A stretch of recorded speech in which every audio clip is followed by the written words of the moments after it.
Ang walang kapantay na martial god, unang yugto. Kabanata 12:16, ang labanan ni Kyuyuzin. Ang makajos na kamalayan ni Linfang ay napakalakas at natutunan niya kung paano gamitin ang makajos na kamalayan na palasyo. Ang ganitong uri ng lakas ay misteryoso. Kung ang kanyang makajos na kamalayan ay hindi naging napakalakas, siya ay namatay kaagad. Biz. Bumalik si Linfang sa kanyang empty space bestial illusion technique at inalala niya ang kanyang makajos na kamalayan na palasyo upang protektahan ang kanyang ikatlong mata. Kung masira ang kanyang makajos na kamalayan, mamamatay siya.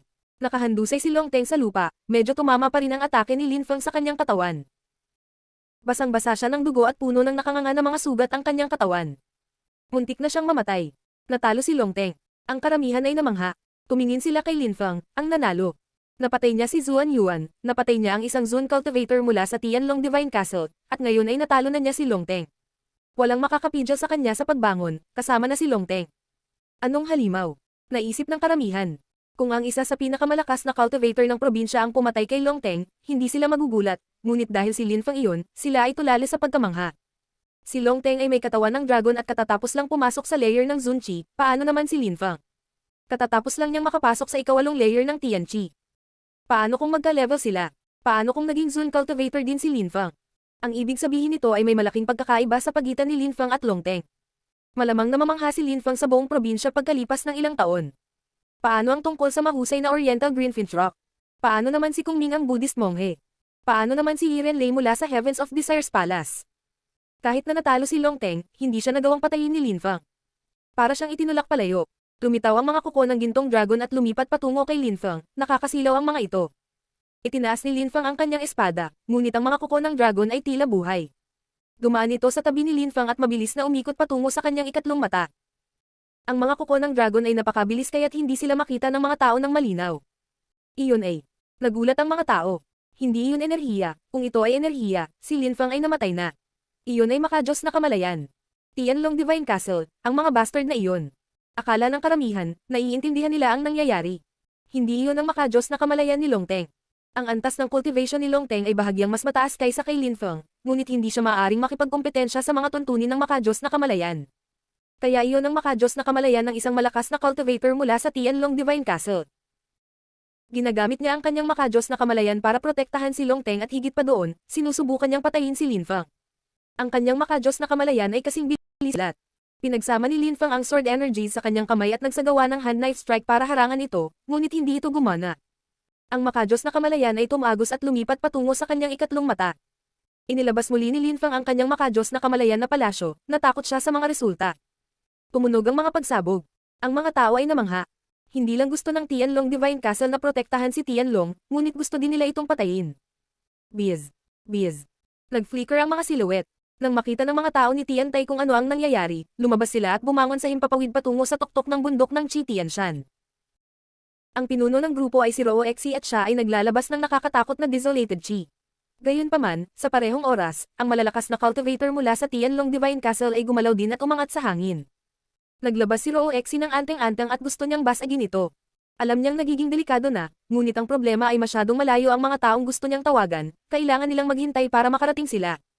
Hindi ko na kayang makita ito. Isang Daoist monghe ang lumipat patungo kay Linfang. Nag-aaway ang mga tao sa kanyang panig at ang bundok ay gumuho. Ang Daoist monghe ay hindi huminto sa labanan, gayunpaman, siya ay biglang tumalikod at nagpakawala ng mga enerhiya ng apoy upang atakehin ang isang tao ng biglaan. Ang katawan ng taong iyon ay tinamaan ng apoy at ang kanyang mga organo ay sumabog. Sinubukan niyang harangan ang pag-atake, ngunit may isang taga-Tiantay na sumuntok sa kanyang ulo at sumabog din ito. My God! Ang monghe ng Tiantay ay may ugali ng isang transcendent na nilalang, na parang walang nangyari. Mukhang nagulat ang mga Zun cultivator ng Tiantay. Fu Hei, siya mismo ay masama, ngunit ang Daoist na monghe na iyon ay tila mas tuso pa sa kanya kung minsan. Itinuring ni Qiyong Qi ang kanyang sarili na isang dakilang emperador, kaya walang kabuluhan ang mga taong iyon. With that mindset, hindi niya inisip ang pagiging malupit. Yiren Lei ay ngumiti sa isang matangkad na paraan, palagi siyang nakangiti. Ang Tianlong Divine Castle ay tiyak na mapapahamak at ang Tiantay ay babangon. Isang nakakatakot na grupo ng impluwensya ang mawawala na, bulong ni Yiren Lei. Ang labanang iyon ay umakit ng mga tao mula sa lahat ng dako. Ang katotohanan na ang malalakas na cultivator mula sa Tianlong Divine Castle ay hindi lamang sinubukang tulungan si Long Teng, ngunit sinubukan din nilang patayin si Linfang ay nagpatunay na wala silang ibang mga henyo. Kung hindi, hindi sila gagawa ng mga kasuklam-suklam na paraan. Si Qiu Yuzin ay nasa isa pang Pequotcheng, ngunit sa sandaling makakita siya ng kaguluhan, ibinagsak niya ang sarili kay Lin Fang. Maraming tao ang lumalapit sa kanya, parehong gustong pumatay at tulungan siya. Umupo si Lin Fang na naka-cross-leg, pinalalakas ang kanyang makajos na kamalayan sa kanyang kamalayan. Ang kanyang makajos na kamalayan na palasyo ay nagpoprotekta sa kanya mula sa mga kuko ng dragon na makajos na kamalayan na patuloy na umaatake sa kanya. Ang kanyang makajos na kamalayan na palasyo ay tila ito ay masisira, gayunpaman, muli at muli itong pinagaling ni Lin Fang. Ang Sky Palace, anong petsa ngayong gabi? Ginamit ni Lin Fang ang kanyang soul strength at ang kanyang surplus souls technique para ayusin ang kanyang makajos na kamalayan na palasyo.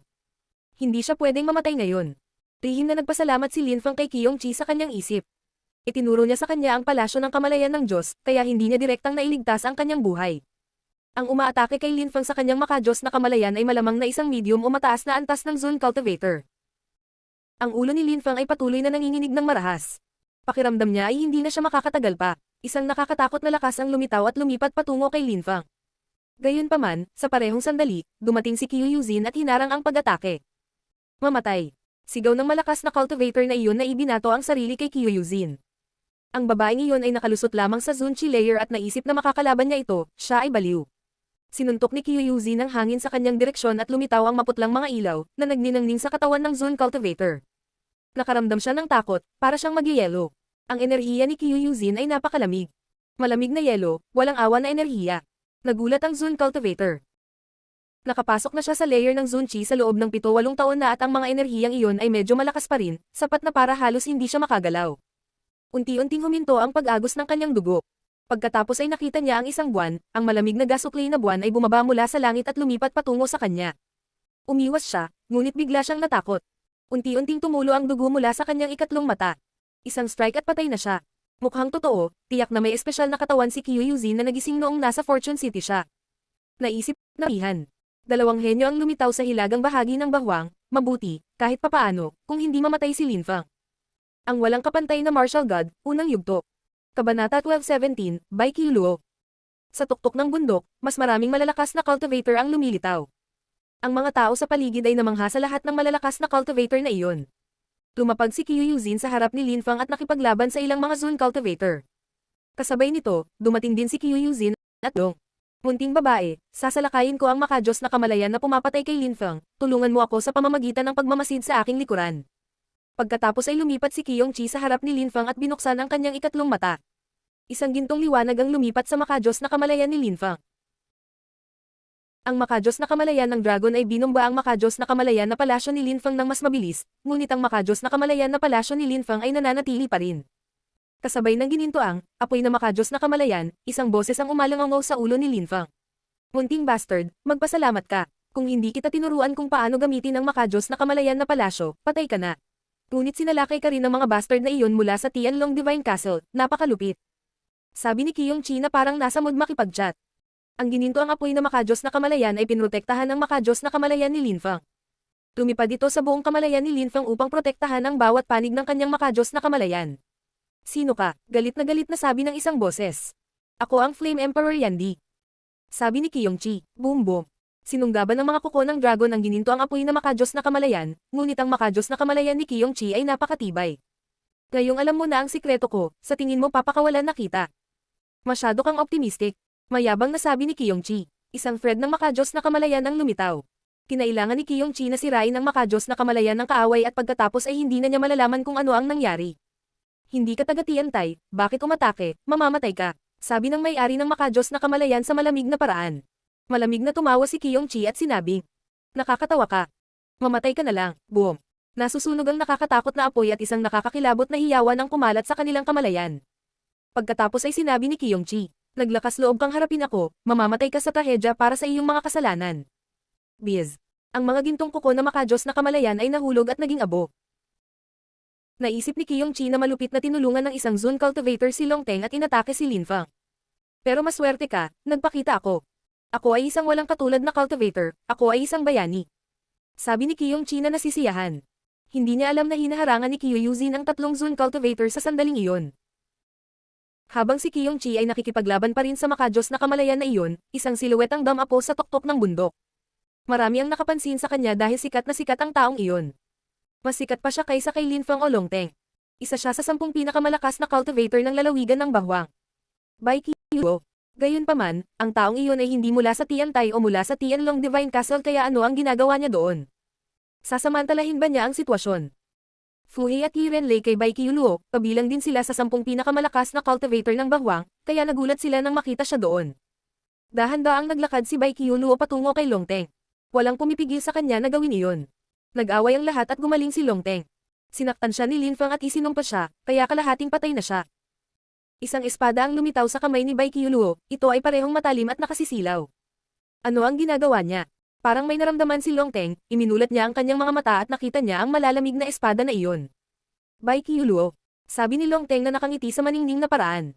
Ang ngiting iyon ay puno ng pagpatay, mukhang kahindak-hindak at masama. Walang tensyon sa pagitan ng Sunset Pavilion at Tianlong Divine Castle, gusto mo bang magdulot ng tensyon sa pagitan ng dalawang grupo natin? Galit na sigaw ni Long Teng. Itinaas ni Bai Qiluo ang kanyang espada at idiniin ito sa lalamunan ni Long Teng. Slash. Tumalsik ang dugo. Tumiti si Bai Qiluo na may maningning, ngunit kakaibang masamang ngiti. Tumipad ang ulo ni Long Teng at gamulong sa lupa. Pinugutan siya ni Bai Qiluo. Phew. Nagulat ang mga tao. Si Long Teng mula sa Tianlong Divine Castle, na may celestial dragon body, ay namatay sa isang trahedya na paraan. Nagulat din ang mga tao ng Tianlong Divine Castle. Pinrotektahan nila si Long Teng, napigilan pa nila si Lin Fang na patayin siya at ngayon ay patay na siya. Kinuha ni Bai Qiluo ang mga gamit ni Long Teng, ang kanyang round dragon shield at ang kanyang singsing. Pagkatapos, tumingin siya kina Lin Fang at Qiyongqi. Papatayin din ba ni Bai Qiluo si Lin Fang? Naisip ng karamihan. Ano ang ginagawa ng Sunset Pavilion? Slash. Muling inilabas ni Bai Qiluo ang kanyang espada. Tumitaw ito sa kalangitan patungo kay Lin Fang. Gaya ng inaasahan ng karamihan, pagkatapos patayin si Long Teng, gustong patayin ni Bai Qiluo si Lin Fang. Nabaliw ba siya? Nabaliw ba ang Sunset Pavilion? Empty Space Bestial Illusion Technique. Wika ni Lin Fang sa mahinang boses. Biglang nagtago sina Qiyongqi at Lin Fang sa Empty Space Illusion. Buksan ang espasyo. Sabi ni Bai Qiluo na itinaas ang kanyang espada. Ang mga ilaw na ikinalat nito ay parang Milky Way, parang talon ng mga bituin. Ang lakas ay lamambat at lumitaw ang mga bitak sa bakanteng espasyo. Ang bakanteng espasyo ay nawala kaagad at si Bai Qiluo ay nagpatuloy sa paglipat patungo kay Lin Fang, nakangiti sa isang maningning na paraan. Biglang naalala ni Lin Fang ang sinabi ng manghuhula kay Bai Qiluo. Ang ibig niyang sabihin ng pagbabago para kay Bai Qiluo ay ang pumatay ng mga tao para magkaroon ng kalamangan. Matapos basagin ang bakanteng espasyo, ngumiti si Bai Qiluo at dahan-daang naglakad patungo kay Lin Fang. Pagkatapos ay sinabi niya sa malamig na paraan. Ilusyon. Pagkatapos, napagtanto ni Lin Fang na siya ay lumitaw sa parehong bakanteng espasyo bilang Bai Qiluo. Ang iba ay nawala, kahit si Qiyongqi ay wala doon kasama nila. Nais ni Bai Qiluo na patayin ang sinumang maaaring humadlang sa kanya sa hinaharap. Si Lin Fang ay nakaupo tulad ng dati. Kahit na hindi siya namatay mula sa makajos na kamalayan ng Zone Cultivator, ang kanyang makajos na kamalayan ay napinsala. Nahihilo pa rin siya at mabigat ang ulo niya. Nanginginig pa ang kanyang kaluluwa. Mamatay. Sabi ni Bai Qiluo na itinaas ang kanyang espada. Slash. Tumitaw ang sword energies at kasabay nito, binuksan ni Bai Qiluo ang kanyang ikatlong mata, naglabas ng maliit na nakasisilaw na espada. Alam niya na ang makajos na kamalayan ni Lin Fang ay nasugatan, kaya't mas gusto niyang pahinain si Lin Fang o baka patayin siya sa pamamagitan ng pagwawakas sa kanyang makajos na kamalayan.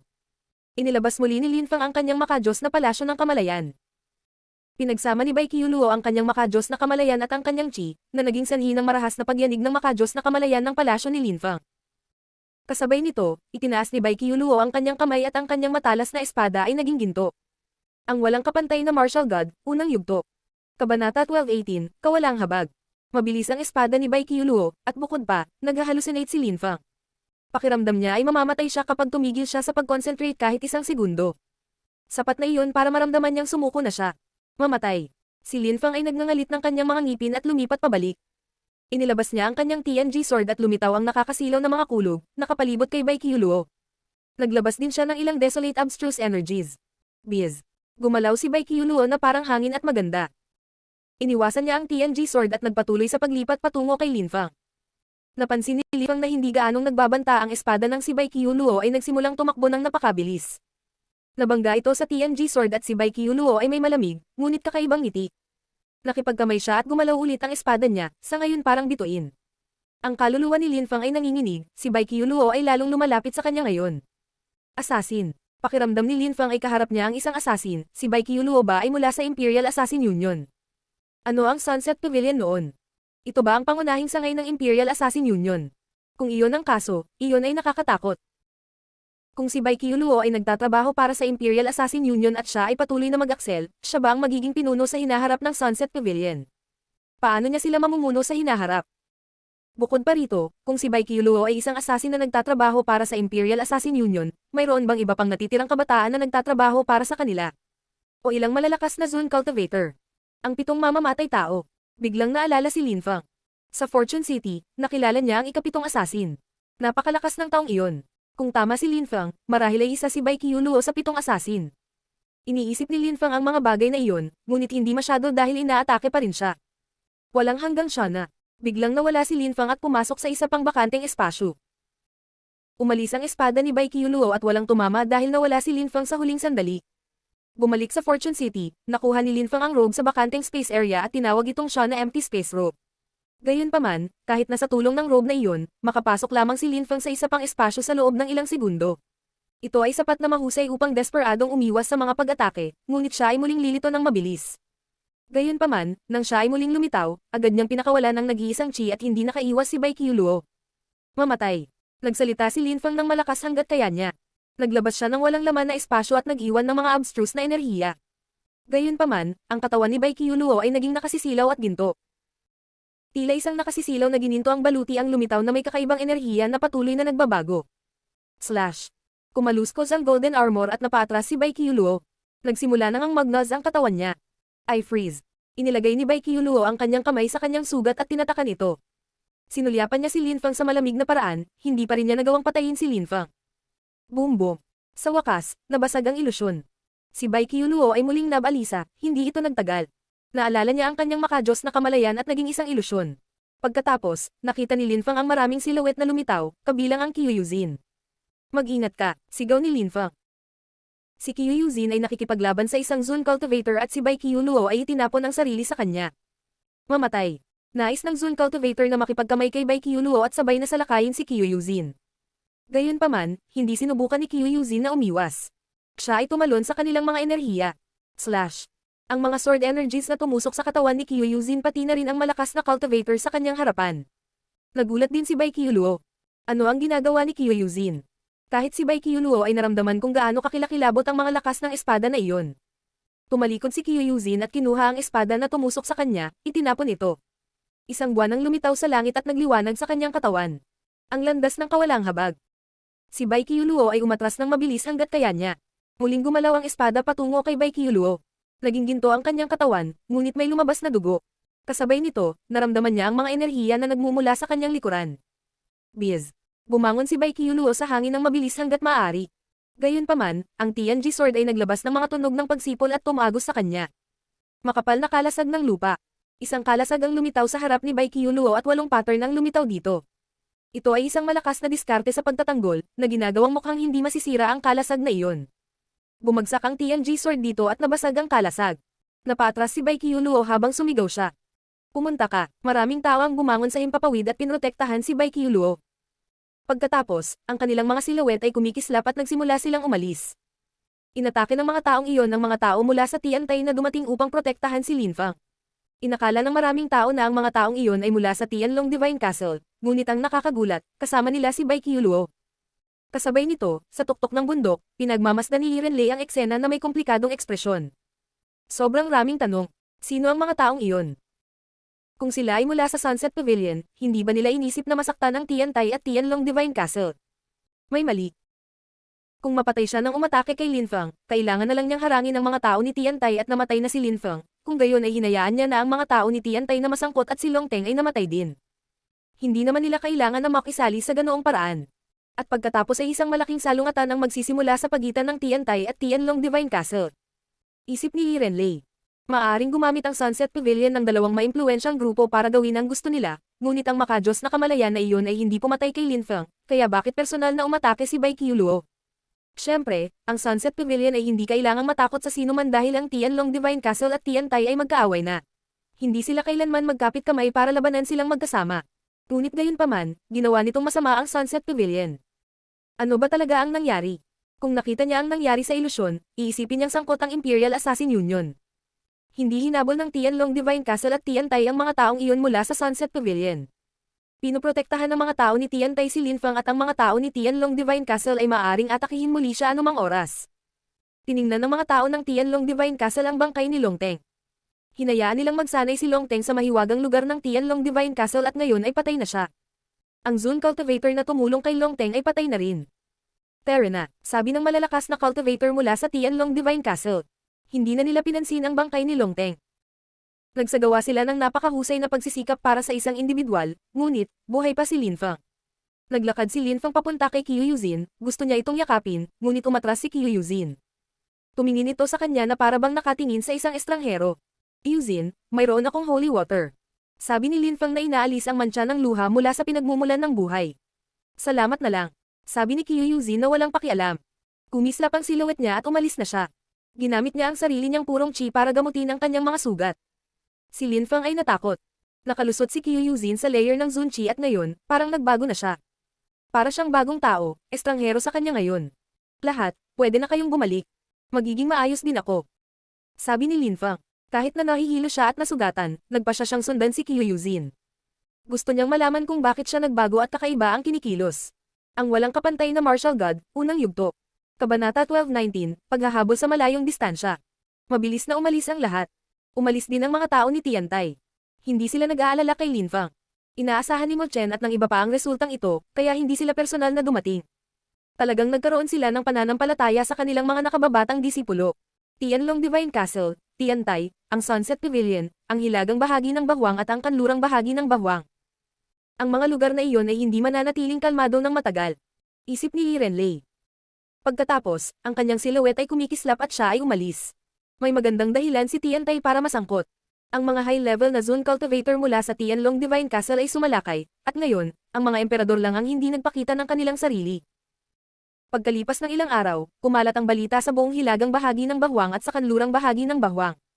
Alam ng lahat na natalo ni Linfang si Longteng, ngunit ang malalakas na cultivator mula sa Tianlong Divine Castle ay nagplano laban kay Linfang at sinubukan siyang patayin sa walang kahihiyang paraan. Alam din ng lahat na si Bai Qiuluo ay sangkot at napatay si Longteng sa huli. Mayroong dalawang hindi kapani-paniwalang mga batang cultivator na pinag-uusapan ng lahat at sila ay nasa isang tiwangwang na bundok sa sandaling iyon. May mga maliliit na nayon, kagubatan, malalim at madilim na kagubatan. Ilang araw nang hinabol ni Linfang si Qiu Yuzin. Sa wakas, huminto siya ngunit pumasok siya sa isang kuweba at nagsimulang magpagaling sa sarili. Umupo si Linfang na naka-crossleg sa tabi niya at pinaikli ang kanyang makajos na kamalayan. Noong araw na iyon, ang makajos na palasyo ng kamalayan ni Linfang ay nasira at hindi na siya naging maganda mula noon.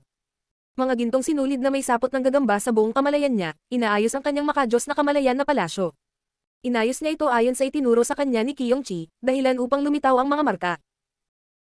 Hindi iyon isang bagay na ititigil ni Linfang sa pag-aaral, kailangan niyang pagbutihin ang diskarteng iyon hanggang sa maging perpekto ang kanyang makajos na palasyo ng kamalayan. Ngunit hindi nagmamadali si Linfang dahil malakas ang kanyang mga pag-atake at kayanan niyang labanan ang mga Zun Cultivator. Nang maglaon ng gabing iyon, ang buwan ay sumikat sa katawan ni Qiu Yuzin sa pasukan ng kuweba. Lumabas ang mga thread ng chi mula sa katawan ni Qiu Yuzin. Itinataboy niya ang naiwang sword chi sa kanyang katawan mula sa pag-atake ni Bai Qiuluo. Sa kanyang antas, hindi niya kayang masaktan ng madalas. Ang pag-atake ni Bai Qiuluo ay napakalakas na damaykit ito sa kanyang katawan at nagsimulang kaagnasan ito. Kung hindi niya ito pinalamig, namatay na siya. Binuksan ni Linfang ang kanyang mga mata nang maramdaman niya ang mga enerhiyang iyon. Ang buwan ay nagniningning pa rin sa kanila. Tumayo si Qiu Yuzin at tumingin sa kanya, mukhang nalilito siya. Anong nangyari? Tanong ni Linfang na naglalakad palapit sa kanya. Tumingin si Qiu Yuzin, hindi siya tumingin sa kanya. Sa huli ay sinabi niya, "Wala, umalis ka na ngayon." Pagkatapos ay tumangala si Qiu Yuzin sa buwan. Anong nangyari? Bakit ang lamig mo sa akin? Giit ni Linfang habang naglalakad palapit sa kanya. May nangyayari ba sa pagitan mo at ako? Tanong ni Qiu Yuzin na lumingon kay Linfang. Then, she continued. Walang namamagitan sa iyo at sa akin. May asawa ka at may sarili kang buhay. Ako ay mula sa Qiu clan, kaya ano ang gusto mong maging ako para sa iyo? Ang iyong babae o ang iyong sex slave? Nanlamig ang katawan ni Linfang nang marinig niya iyon. Bakit mo ako tinulungan sa Qi Tianshan kung ganyan ang iniisip mo? Tanong ni Linfang. Nakipag-away ka kay Longteng dahil sa akin. Naglalakad ako ngayon sa landas ng kawalang awa, kaya gusto kong maglagay ng distansya sa pagitan natin. Ayokong may nararamdaman para sa'yo. Sa makatuwid, huwag manatili sa akin. Pumunta ka, ayaw na kitang makita kahit kailan. Sabi ni Qiu Yuzin sa malamig na paraan. Tumingin si Linfang sa kanya at bamantong hininga. Pakiusap, alagaan mo ang iyong sarili. Pagkatapos, lumitaw ang kanyang espada, tumalikod siya at nawala sa malayo. Pinanood ni Qiu Yuzin ang pag-alis ni Linfang. Sa wakas, tumulo ang luha sa kanyang mga mata, ang kanyang puso ay nadurog sa 1,000 piraso. Bakit? Bakit ako ang pipiliin? Nagkakaroon ka na naman ng pakiramdam. Nakalimutan mong may asawa na siya, at hindi lang iyon, pero gusto kanyang maging asawa niya o sex slave niya. Pumunta at tingnan kung paano siya kumilos sa kanyang pangunahing asawa, siya ay umiibig. Wala ka sa puso niya. Sabi ng isang boses na parang multo sa dilim. Nagsisinungaling ka, hindi ako naniniwala sa'yo. Bakit siya pumunta sa Qiu clan at papatayin ang lahat ng taong iyon kung hindi niya ako mahal? Bakit niya hinahamon si Long Teng sa isang labanan? Huwag kang tanga. Kung mahal ka niya, hindi siya aalis dahil sa ilang salitang sinabi mo kanina. Ganoon ba, kahit anong sabihin mo, sinasabi ko sa'yo, hindi ako susuko. Kahit hindi niya ako mahal, ayoko nang magsanay ng walang awa na paglilinang. Suko na ako. Huwag ka nang umasa pa sa akin. Sabi ni Qiu Yuzin.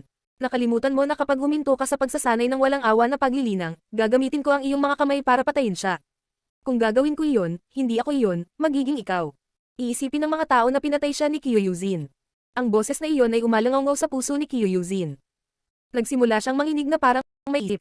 Hindi naman siya malamig, mukha siyang walang pag-asa at malungkot, parang isang babaeng walang magawa.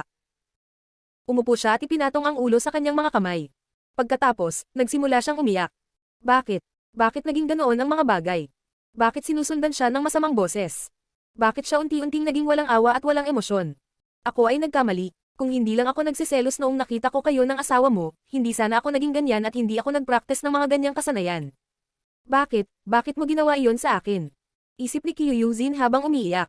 Hayaan mo na lang, makinig ka sa akin. Ikaw ay magiging isang walang katulad na cultivator. Ikaw ang magiging pinakamalakas na cultivator sa bahwang. Mapang-akit na sabi ng boses na iyon. Kung walang emosyon, ano ang may dudulot nito sa akin na maging pinakamahusay na cultivator sa bahwang? Bulong ni Qiu Yuzin. Hindi. Sa sandaling iyon, mabilis na tumayo si Qiu Yuzin, ang kanyang ekspresyon sa mukha ay mukhang nananakot. Sino ba ang nagsabi na walang kabuluhan iyon? Kung ako ay magiging lubhang malakas, ang pinakamalakas sa bahwang, magagawa kong patayin ang lahat ng kanyang mga kaaway.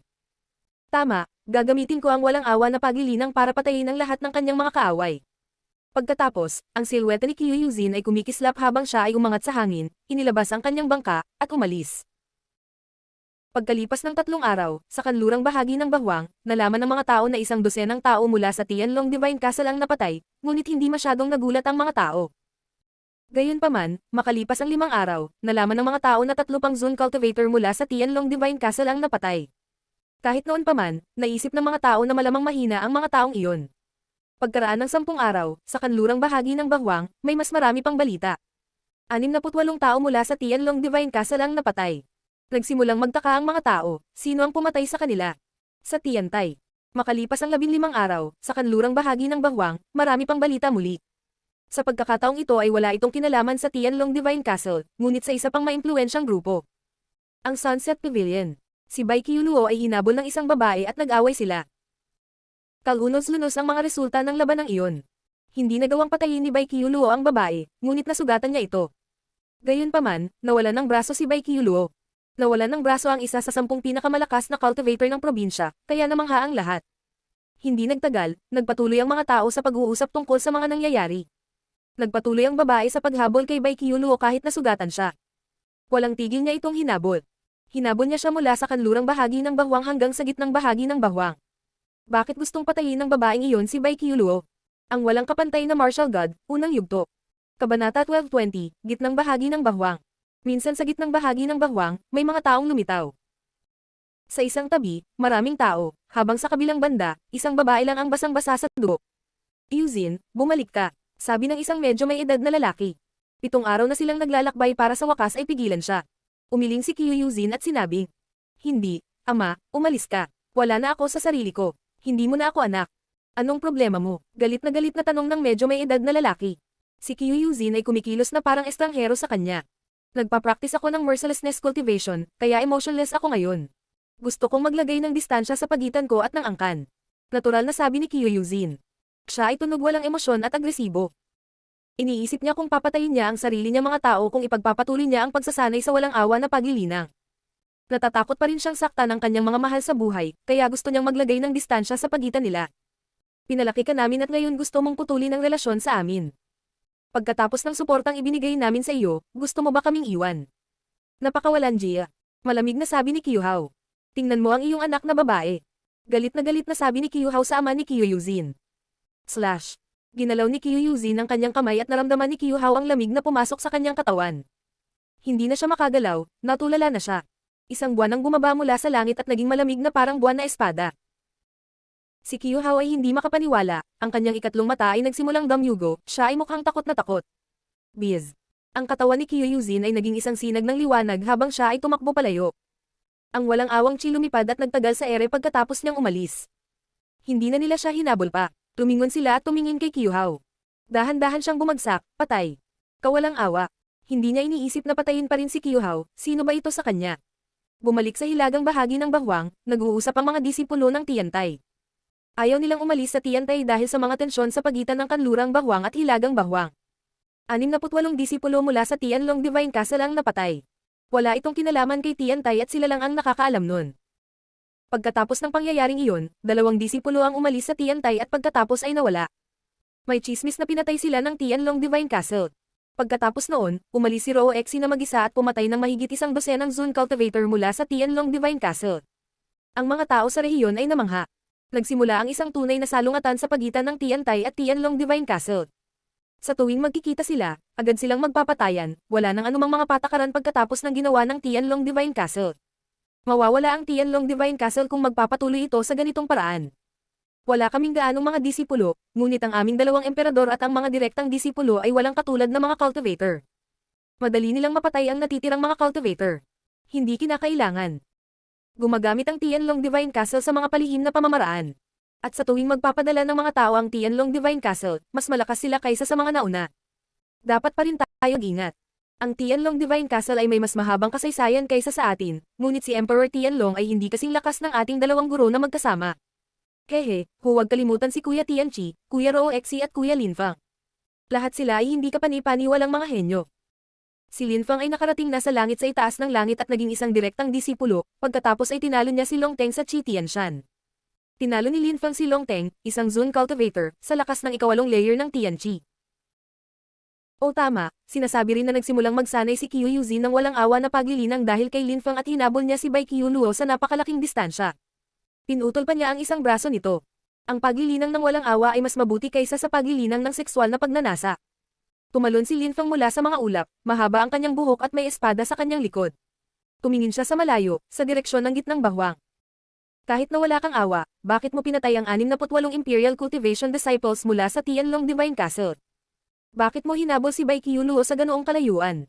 Bulong ni Linfang. Naalala niya ang lamig ni Kyuyuzin noong gabing iyon. Sinadya ba niya ang sinabi nito sa kanya? Sa ngayon, maraming grupo ng impluensya sa gitnang bahagi ng bahwang, tanging ang mga malupit na bahagi ng bahwang ang maaaring banggitin sa pantay na mga termino. Nagpunta ka sa gitnang bahagi ng bahwang ng mag-isa, napakaraming tao ang tatutok sa iyo. Paano mo papatayin si Bai Kyuluo sa mga ganitong kondisyon? Bulong ni Linfang. Nabalisa siya. Siguro isa talaga si Bai Kyuluo sa 7 asasin. Noong inatake ni Bai Kyuluo si Linfang sa ilusyon, walang ibang nakakita sa kanya. Kahit na sabihin ni Linfang na si Bai Kyuluo ay isa sa mga asasin, walang maniniwala sa kanya. Gitnang bahagi ng bawang. Tumalon si Linfang sa hangin at umupo sa kanyang espada, na pagkatapos ay gumuhit sa kalangitan. Maraming tao sa Tiantay ang nagtaas ng ulo at tumingin kay Linfang. Napabuntong hininga sila. Saan naman siya pupunta this time? Maraming tao mula sa Tianlong Divine Castle ang gustong pumatay sa kanya at gayunpaman, umaalis si Linfang ng mag-isa. Pagkaraan ng 7 araw, sa gitna ng bahwang, kumalat ang balita na nagsimula ng magsanay si Kyuyuzin sa paglilinang ng walang awa. Sinabi rin na hinahabol pa rin niya si Bai Kyuluo at nagpunta sa Tianshu Town kung saan titigil si Bai Kyuluo sa pagtakas. Matagal na niya itong hinabol, at ngayon, isa na lang sa kanila ang mabubuhay. Matapos kumalat ang balita, maraming tao ang nagtungo sa Tianshu Town, lalo na ang mga mula sa 4 na antay-gang lungsod ng gitnang bahwang. Maraming tao ang nasa sabik na makita ang labanan ni Kyuyuzin at Bai Kyuluo. Ang mga sinaunang kasanayan sa kawalan ng awa ay mabibilang sa mga daliri ng isang tao. Maraming tao ang interesado sa mga bihirang kasanayang iyon. Sa loob ng Tianshu Town, tumatakbo ang mga silhouette mula sa Chi Clan, at si Chi Tiansheng ang nangunguna sa grupo. Si Chi Zhou ay nasa kanyang tabi. Pagkatapos ng Fortune City, inalis si Chi Zhou sa listahan ng 4 na pinakamagandang babae sa rehiyon at pinalitan siya ng asawa ni Linfang. Gusto pa rin ng ilang tao na pakasalan si Kyuyuzin, pagkatapos ay magkakaroon sila ng akses sa kanyang kawalang awa na mga kasanayan.